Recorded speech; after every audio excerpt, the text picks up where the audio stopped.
Xin chào tất cả mọi người, hiện tại Tibulo đang ngồi tại Cửu Long Chợ Thành, một nơi có thể được gọi là tiểu Hồng Long Mộng, nên thơ của Hồng Kông. Nhưng ít ai biết rằng vào thế kỷ thứ 19 thì đây được có cái tên gọi là Kowloon Wallet City, một thành phố đông dân nhất thế giới vào thời điểm đó, và là một thành phố được kiểm soát bởi các băng nhóm xã hội đen và tỷ lệ mại dâm, cờ bạc và nghiện hút rất cao. Bây giờ thì Tibulo mời tất cả mọi người cùng tham quan và xem khu di tích này nhé.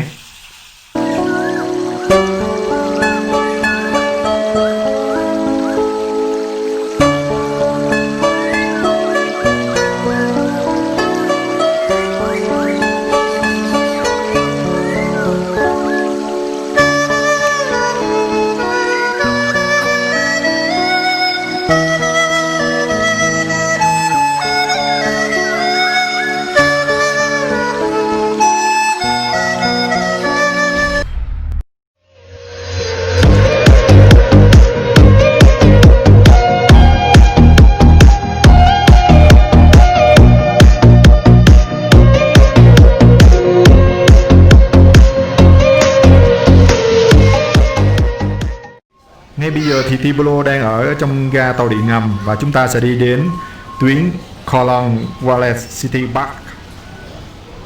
Để tiện cho việc lên xuống tàu cũng như là theo dõi hành trình đi của mình thì Tibulo đứng ngay tại cổng lên xuống tàu luôn. Và hiện tại thì tàu cũng đang giảm tốc độ dần để đi đến cái trạm mà Tibulo đang muốn đến và dẫn mọi người đi đến cái nơi ngày xưa được gọi là Kowloon Wallet City. Và bây giờ nó là tiểu Hồng Long Mộng, một công viên cũng có tên như vậy luôn.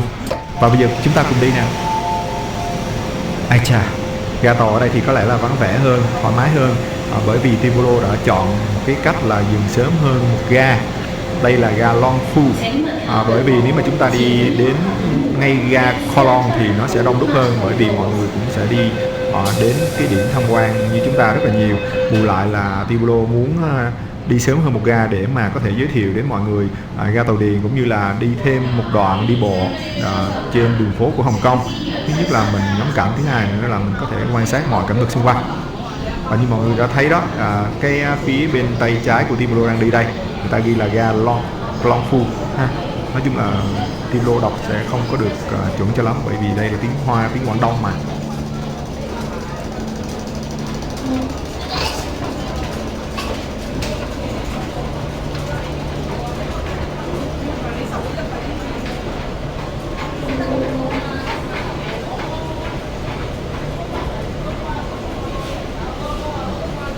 Để đi tàu điện ngầm như thế này thì phải nói rất là đơn giản thôi. Mọi người chỉ cần mua cái thẻ tourist đi tàu điện trong vòng 7 ngày thì mình sẽ sử dụng được các nơi và chi phí rất là rẻ.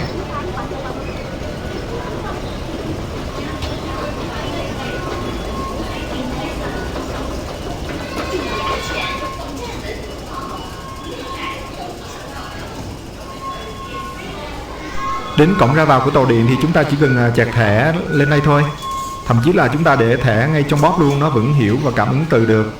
Còn bây giờ thì Tibulo dẫn mọi người đi bộ một đoạn nữa đi đến khu Kowloon City nha.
nam của Cửu Long Trại Thành rồi mọi người ơi.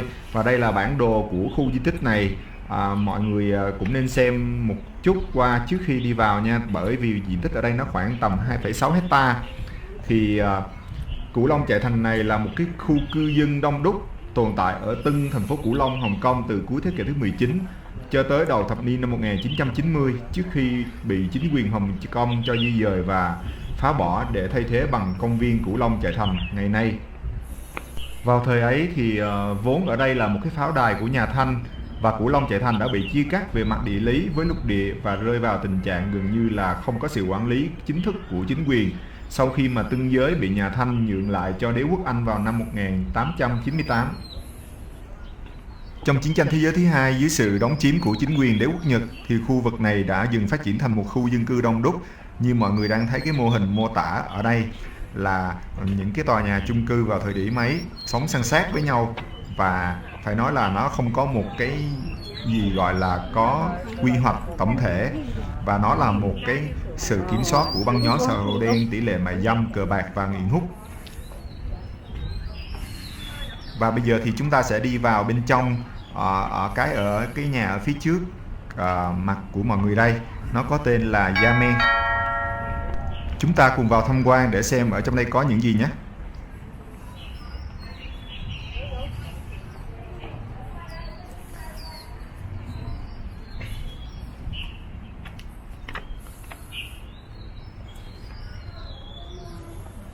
Theo những thông tin được ghi ở trên đây thì Yamen là tòa nhà cũ duy nhất còn lại của nhà Thanh. Nó được xây dựng vào năm 1847 và nội thất của nó bị chi phối bởi các văn phòng của lữ đoàn Đa Phen và thanh tra quân sự trợ lý Cửu Long. Trong đây nó được thiết kế với 3 hàng và 4 cánh của ngôi nhà. Tường và chân cột của nó được xây dựng từ gạch và đá granite, trong khi mái nhà là một cấu trúc truyền thống được phủ bằng gạch hình trụ và phẳng. Sau năm 1899 thì ngôi nhà Yamen này được sử dụng cho mục đích từ thiện như nhà cho người già có tên là Old Em House. Hiện tại nó được phân chia loại chính thức là di tích, được tuyên bố tại Hồng Kông. 6 phòng triển lãm được đặt bên trong này. Như mọi người đang thấy, đây là những cái bức tranh triển lãm cũng như là nói về lịch sử của khu này nha. Đây là những cái bức ảnh của thành phố ngày trước khi bị đập để mà trở thành cái công viên như thế này, và cũng là cái mô hình như hồi nãy mà Tibolo đã quay từ ở ngoài cổng cho mọi người xem đó. Thì đây là những tấm hình thật được chụp lại. Vào tháng 1 năm 1987 thì chính quyền Hồng Kông đã công bố kế hoạch dỡ bỏ Cửu Long Trại Thành này. Sau đó thì quá trình di dân phức tạp, việc phá hủy Cửu Long Trại Thành kéo dài 1 năm, từ tháng 3 năm 1993 đến tháng 4 năm 1994. Thay thế vào đó là cái công viên lớn thơ mộng như ngày nay mà chúng ta đang đứng ở đây, và được mở cửa từ tháng 12 năm 1995. Công viên cũng có tên là Cửu Long Trại Thành và giữ lại một số di tích cũ để được bảo tồn. Như ở phần đầu Tibolo đã nói, Cửu Long Trại Thành là một cái thành phố tội lỗi. Tình trạng mà tội phạm ở đây rất là nghiêm trọng, tới mức cảnh sát Hồng Kông khi tuần tra trong khu vực này đều phải đi thành những nhóm lớn. Tình trạng phạm tội chỉ giảm bớt ở giai đoạn năm 1973, năm 1974 khi mà cảnh sát tổ chức các cuộc chiến dịch truy quét lớn. Tới năm 1983 thì cảnh sát trưởng Cửu Long Thành tuyên bố tỷ lệ tội phạm ở đây đã giảm xuống ngưỡng kiểm soát được. Đó là đôi điều về lịch sử và di tích ở khu này. Còn bây giờ thì chúng ta cùng đi tham quan khu công viên của ngày nay, nó có những đặc điểm gì mới lạ. Ngày nay thì công viên được bố trí theo phong cách vườn bách thảo, được thiết kế như một khu vườn Giang Nam của triều đại đầu nhà Thanh. Công viên có tổng cộng 31.000 m² và được chia thành 8 khu vực chủ đề với phong cảnh đặc trưng riêng, phù hợp với phong cách của toàn bộ công viên. Công viên tạo một môi trường xanh yên bình với những cây xanh và ao hồ của Trung Quốc, cũng như bảo tồn nhiều di tích lịch sử gợi lại cho du khách những ký ức về quá khứ. Trước mặt chúng ta là đá ruby được chạm khắc từ Taihu Rock, Nó được đặt tên là Ruby vì tĩnh mạch của nó tương tự như một ngọc bích cổ. Quang cảnh xung quanh công viên là một quang cảnh xanh mà phải nói rất thoáng mát và yên bình. Đến đây thì Tibolo nghĩ rằng mình cũng không nên quên chụp một vài bộ hình để lưu lại những dấu chân mà mình đã đặt chân đến đây. Trong công viên này thì có 8 cái đặc cảnh mà chúng ta nên tham quan và tìm hiểu. Đó là tòa nhà Yamen, là tòa nhà này chúng ta mới vừa đi vào. Thứ hai là cổng Nam Cũ. Thứ ba là vườn hoàng đạo Trung Quốc. Thứ tư là Ruby Rock. Ruby Rock là cái viên đá hồi nãy mình mới đi ngang qua đó mọi người. Thứ năm là gian hào Mountain View. Thứ sáu là vườn cờ. Thứ bảy là 8 đường hoa. Và thứ 8 là khu vườn bốn mùa. Bây giờ thì mọi người cùng Tibolo sẽ đi lần lượt qua các điểm nhé. Theo Tibolo được biết thì các cái tour du lịch hướng dẫn sắp xếp cung cấp thông tin về du lịch của thành phố Cửu Long và các đặc điểm của vườn Trung Hoa trong công viên này, thì tour du lịch được thực hiện cho các nhóm và du khách. Công viên là miễn phí. Các tour thường kéo dài khoảng 1 giờ đồng hồ và các chuyến tham quan thì cũng được đưa tài liệu tham khảo và giải thích chi tiết lịch sử hình thành tại nơi đây. Ở phía bên dưới thì có lẽ đây là cái quang cảnh đẹp nhất ở trong cái công viên này. Nó có tên gọi là Mulan, là Giang Nam đó mọi người. Thì chút nữa chúng ta sẽ có dịp và đi xuống đó. Còn hiện tại thì Tibolo đang đứng từ phía trên này để quay cái quang cảnh xung quanh thôi. Ở đây thì mở cửa từ 6 giờ rưỡi sáng đến 11 giờ tối hàng ngày nha mọi người. Để đến công viên này thì cũng rất là dễ dàng cho mọi người. Mọi người có thể đến thăm giống như Tibolo đi từ nãy, là đi bằng cái tuyến MTA thoát ra cổng D2 của cái ga Long Phu và đi bộ khoảng tầm 15-20 phút là chúng ta sẽ tới đây rồi. Nó nằm ở trên bán đảo Cửu Long nha mọi người nha. Kho Long có nghĩa là Cửu Long đó mọi người. Ngày xưa là nó là thành phố Tân Cửu Long. Nơi đây thì được xuất hiện ở trong các tác phẩm sáng tạo rất là nhiều, như tác giả, nhà làm phim, nhà thiết kế, trò chơi và nghệ sĩ rất là đã sử dụng thành phố Wallace này để truyền đạt lại cái cảm giác đô thị hóa, áp bức hoặc là tội phạm không bị ngăn chặn. Đã có một số hồi ký và truyện truyện rất là nổi tiếng mà mọi người có thể nghiên cứu sách ở đây. Thì cái truyện truyện mà nổi tiếng nhất đó là Thành phố bóng tối, cuộc sống ở Cửu Long Wallace City, bởi nhà văn Lan Lambot, nhà văn nhà nhiếp ảnh, được xuất bản vào năm 1993. Hoặc là phim tài liệu có tên là Thành phố bí mật của Hồng Kông, mê cung cho 50.000 người, xuất bản năm 1989. Nơi mà Tibolo đang đứng là chúng ta đang đứng xung quanh của cái quang cảnh vườn hoa bách thảo và rất là nhiều loài hoa và cây lá cành. Thì và như Tibolo nói mọi người đó, để đi hết trong khu này thì mọi người cũng nên xem bản đồ tường chặn để mình muốn đi đâu và tham quan ở cái khu vực nào.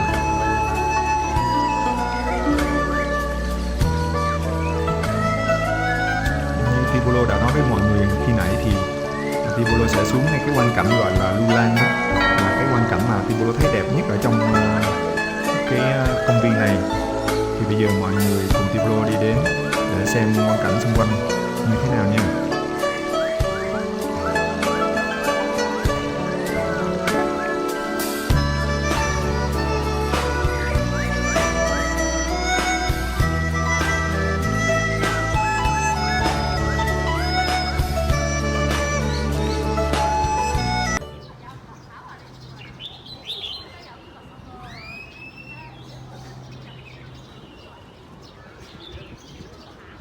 Xin chào tất cả mọi người, hiện tại Tibolo đang ngồi tại Cửu Long Trại Thành, một nơi có thể được gọi là tiểu Hồng Long Mộng, nên thơ của Hồng Kông.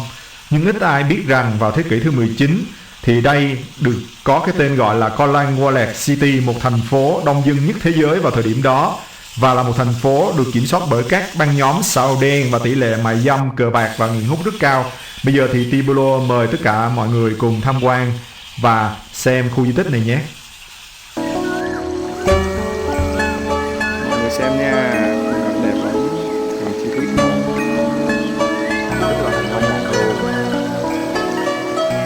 mọi người đang thấy thì khung cảnh ở đây phải nói rất là hữu tình và lãng mạn, được rất là nhiều hãng phim cũng như là truyền hình của Hồng Kông khai thác, đặc biệt là hãng phim TVB đã từng có một cái bối cảnh trong bộ phim Hồng Lâu Mộng, và phải nói là rất là tuyệt vời. Cho nên là Tibolo sẽ nói chuyện ở đây để cho mọi người lắng nghe tiếng nhạc cũng như tiếng nước róc rách cũng như là quang cảnh xung quanh đây. Sau đó chúng ta sẽ đi đến một cái gọi là Mountain View nằm ngay tại trong cái công viên này luôn, cũng như là những cái cảnh khác nữa. Mọi người cùng xem nhé.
Phía trước mặt của chúng ta là Mountain View trong cái không gian của công viên này.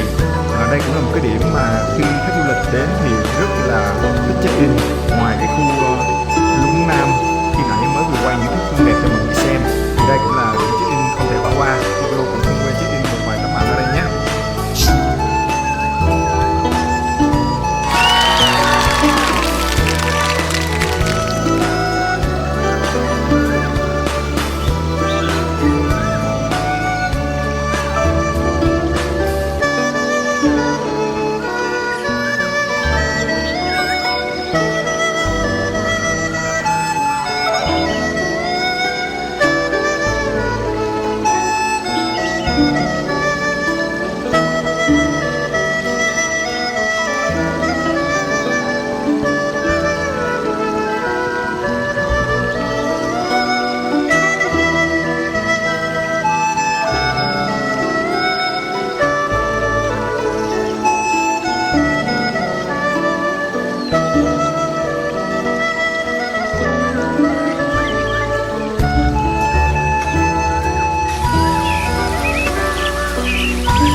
Đây là cái cổng Nam cũ nha mọi người. Vị trí ban đầu của Southgate đã được chỉ định là một di tích, được tuyên bố và tất cả các di tích liên quan được khai quật để được bảo tồn. Vỉa hè lát đá, nền tảng của các tòa nhà và là cổng được phát hiện. Cổng này được phát hiện. Ngoài ra hai mảng đá Radix với các ký tự Trung Quốc cho cổng phía Nam và thành phố Cửu Long đã được khai quật tại địa điểm của cổng phía Nam ban đầu khi thành phố Hoa Lạc bị phá hủy vào năm 1994. Và ở cuối video này thì mọi người sẽ thấy được hai viên đá này là một di tích lịch sử rất đặc biệt của công viên này.